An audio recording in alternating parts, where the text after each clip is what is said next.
துஆ இதா நஸல மன்சிலம் ஃபி ஸஃபரின் அவ் கைரி. இது சஹர் நேரத்தில் ஓதுற துஆல நல்லா கேட்டுக்கோங்க. நம்ம பிரயாணத்தில் சஹர் டைம் அடைஞ்சா ஓதுற துஆ. சஹர் டைம்னா என்ன? நோன்பு இருக்கணும்னு அவசியம் இல்லை, அந்த டைமை குறிக்குது. நமக்கு சஹர்னா நோம்பு டைம் மட்டும்தான் சஹர். சஹர் என்பது அப்படி இல்லை. நோபில் அஸ்ஹாரிஹும் யஸ்தக்ஃபிரூன். சஹர் நேரங்களில் அவர்கள் இஸ்திக்பார் செய்வார்கள்னா சஹர் நேரம்னா சுபஹுக்கு முந்திய நேரம் சஹர் நேரம், சுபஹுக்கு முந்திய அந்த நேரம் சஹர் நேரம், அவ்வளோதான். அது எப்பயும் தான். அடுத்து என்ன சொன்னா, துஆ இதா நஸல மன்சிலன் ஃபி ஸஃபரின் அவ் கைரிஹி. நீங்கள் ஒரு பிரயாணத்திலேயோ அல்லது எப்படியோ ஒரு வீட்டில் போய் இறங்குறீங்க, ஒரு தங்குற இடத்துல இறங்குறீங்க, ஒரு ஹோட்டலில் இறங்குறீங்க, அங்கே தங்க போறீங்க. அப்போ என்ன துஆ கேட்கணும் அப்படின்ற ஒரு தலைப்பு. இது சஹி முஸ்லிமில் 7053 இலக்கத்தில் வரக்கூடிய துஆ. 7053 இலக்கத்து எத்தனையோ லைஃபான ஹதீஸில் பாடமாக்கிப்போம். இதெல்லாம் பிரபல்யமான சஹியான ஹதீஸுகள். இது நிறைய பேருக்கு என்னது பிரயாணத்தில் பாடம் இல்லை. அஊது பிகலிமாத்தில்லாஹி தாம்மாத்தி மின் ஷர்ரி மா ஹலக், அவ்வளோதான்.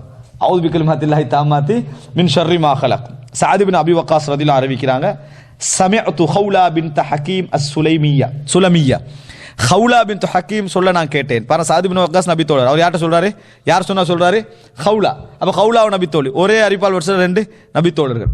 சமயத்து ரசூல் ஸல்லல்லாஹு அலைஹி வஸல்லம் யகூல், ரசூலுல்லாஹி ஸல்லல்லாஹு அலைஹி வஸல்லம் யகூல், ரசூல் ஸல்லல்லாஹு அலைஹி வஸல்லம் சொல்ல நான் கேட்டேன். யார் சொல்றா? ஹவுலா சொல்ல கேட்டேன். மன் நஸல மன்சிலன், யாரா ஒரு இடத்துல தங்கினால் இறங்கினால், தும்ம கால பின்னர் சொன்னால், அஊது பிகலிமாத்தில்லாஹி தாம்மாத்தி மின் ஷர்ரி மா ஹலக், இந்த வார்த்தை அல்லாஹ்வுடைய பூர்ணமான வார்த்தைகளை கொண்டு நான் கேட்கிறேன், அவன் படைத்தவற்றின் தீங்கை விட்டும் என்று யாராவது கேட்டால், லம் யதுர்ரஹு ஷைஉன், அவருக்கு எந்த பாதிப்பும் வராது. ஹத்தா யர்தஹில மின் மன்சிலிஹி தாலிக், அவர் அந்த இடத்துல இருந்து பிரிஞ்சு போகும் வரைக்கும் எந்த பாதிப்பும் வராது. எப்படி மாலை நேரத்தில் ஒரு துஆ வருதோ அதே மாதிரி இது என்னது டெஸ்டிங்குக்கு உட்படுத்தப்பட்டு தான் சஹியாக்க வேண்டிய துஆ. ஏன் நீங்கள் ஒரு இடத்துல போய் இறங்குங்க, தங்குங்க, இந்த துஆ ஓதுங்க, ஏதா நடந்துன்னா ஹதீஸ் பலகீனமானது. சரியா?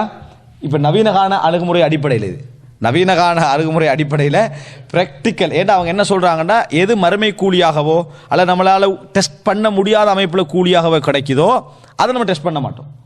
இது டெஸ்ட் பண்ணலாம், அப்படி தானே? இது என்ன டெஸ்ட் பண்ணலாம்னா, இறங்கி ஓதினா பாதிப்பு வராது. அப்போ ஓதி பாருங்க பாதிப்பு வருதா இல்லைன்னு. அந்த அடிப்படையில் கருஞ்சீரகம், யார் கருஞ்சீரகம் குடிக்கிறாரோ அவர் மரணத்தை தவிர எல்லாவற்றுக்கும் மருந்து. அப்போ ரசூல் ஸல்லல்லாஹு அலைஹி வஸல்லம் சொல்கிறேன்னா வகை அடிப்படையில் என்ன செய்கிறாங்க சொல்கிறாங்க. சொன்னால் ஆனால் அந்த கருஞ்சீரகம் ஹதீஸ் குர்ஆனுக்கு முரண்படுது லைஃப்ன்ட்டாங்க. ஏன் சொல்லிட்டாங்கன்னா, இன்றைக்கு நான் குடிச்சு பார்க்குறோம், அப்போயே நோயாளி தான் என்ன செய்கிறாங்க இருக்கிறாங்க. எனவே இதை நம்ம ஒரு இடத்துல இறங்கி ஓதி பார்த்து அடுத்த நாள் நம்மளுக்கு ஏதாவது பாதிப்பு வந்ததுன்னா அது என்னது சஹி. ஆனால் இது ஒருத்தர் டெஸ்ட் பண்ணக்குள்ள பாதிப்பு வரலன்னா அவர்கிட்ட சஹி. ஒரு ஹதீஸே 2 நிலைமையில என்னது இருக்கும். டெஸ்ட் பண்ணி ஒரு ஆளுக்கு பாதிப்பு வரல, அவருக்கு சஹி. யாருக்கு பாதிப்பு வந்ததோ அவருக்கு லைஃப், அல்லது இவரும் அவரை கனெக்ட் பண்ணிட்டாருன்னா லைஃப் ஆயிரும். ஏன் அப்படி சொல்றது தெரியுமா? இந்த புதிய தேவையில்லாத அடிப்படைகளால் என்ன ஒரு வீணான வாதங்கள்லாம் எழும்புதுன்னு பாருங்க. ஹதீஸ் சஹியானது ரசூலுல்லாஹ் அங்க சொல்றாங்க. ஒரு மனிதனுக்கு அது நடக்கலையா, அல்லாஹ் ரப்புல் ஆலமீன் அவனுக்கு வேற அஸ்பாபு வச்சிருப்பான், வேற காரணங்கள் என்ன செஞ்சிருப்பான் வச்சிருப்பான். இதை நம்ம புரிஞ்சுக்கொள்ளணும். இந்த அடிப்படைலாம் உலகத்தில் எல்லா விஷயத்தையும் நம்ம என்ன செய்வோம் விளங்குவோம். ஆனா அதை மறுக்கிறத நம்ம என்ன செய்கிறோம் பார்க்கிறோம். இது அவங்க லைஃப்னு சொல்லலை, ஆனால் சட்டப்படி அந்த இடத்துக்குள்ள என்ன செய்யணும் கொண்டு வரணும். எனவே நம்ம ஒரு பிரயாணத்தில் போய் ஒரு இடத்துல தங்கினா அந்த துஆ என்ன செய்யணும் ஓதுறது.